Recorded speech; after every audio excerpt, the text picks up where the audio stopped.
जय श्री कृष्णा। मत सोच रे बंदे इतना जिंदगी के बारे में। जिसने जिंदगी दी है उसने भी तो कुछ सोच रखा होगा तेरे बारे में। एक बार भगवान से उनका सेवक कहता है, प्रभु आप एक जगह खड़े खड़े थक गए होंगे, मैं एक दिन के लिए आपकी जगह मूर्ति बनकर खड़ा हो जाता हूँ और आप मेरे रूप धारण करके बाहर घूमाओ।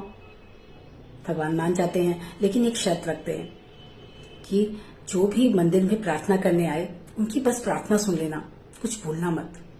मैंने उन सब के लिए प्लानिंग कर रखी है। सेवक मान जाता है। सबसे पहले मंदिर में एक बिजनेसमैन आता है। वह हाथ जोड़कर कहता है, भगवान मैंने नई फैक्ट्री खोली है, उसे सफल करना। वह जैसे ही माथा टेकता है उसका पर्स नीचे गिर जाता है। वह बिना पर्स लिए ही चला जाता है। सेवक बहुत बेचैन होता है। उसकी इच्छा होती है कि वह उसे रोके और पर्स के बारे में बताए, लेकिन शर्त के कारण वह चुप रह जाता है। थोड़ी देर बाद एक गरीब आदमी आता है। वह प्रभु से प्रार्थना करता है कि भगवान घर में खाने के लिए कुछ भी नहीं है, उस पर दया करो।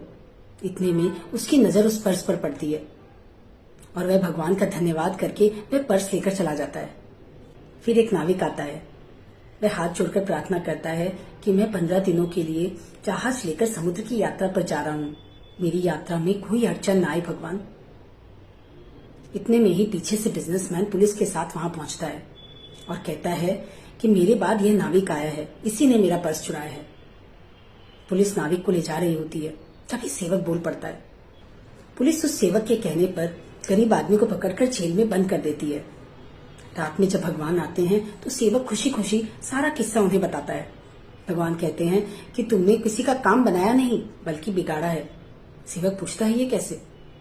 तब प्रभु कहते हैं कि वह व्यापारी गलत धंधे करता है, अगर उसका पर्स गिर भी गया तो उसे कुछ फर्क नहीं पड़ता, इससे उसके पाप ही कम होते हैं, क्योंकि वह पर्स एक गरीब इंसान को मिला था। पर्स मिलने पर उसकी पत्नी बच्चे भूखे नहीं मरते। रही बात नाविक की, तो वह जिस यात्रा पर जा रहा था वहां तूफान आने वाला था। अगर वह जेल में रहता तो उसकी जान बच गई होती और उसकी पत्नी विधवा होने से बच जाती, लेकिन तुमने सारी गड़बड़ कर दी। कई बार हमारी लाइफ में भी ऐसी परेशानी आती है जब हमें लगता है कि मेरे साथ ही ऐसा क्यों हुआ। पर याद रखिए, यह सिर्फ और सिर्फ भगवान की प्लानिंग होती है। जय श्री कृष्ण।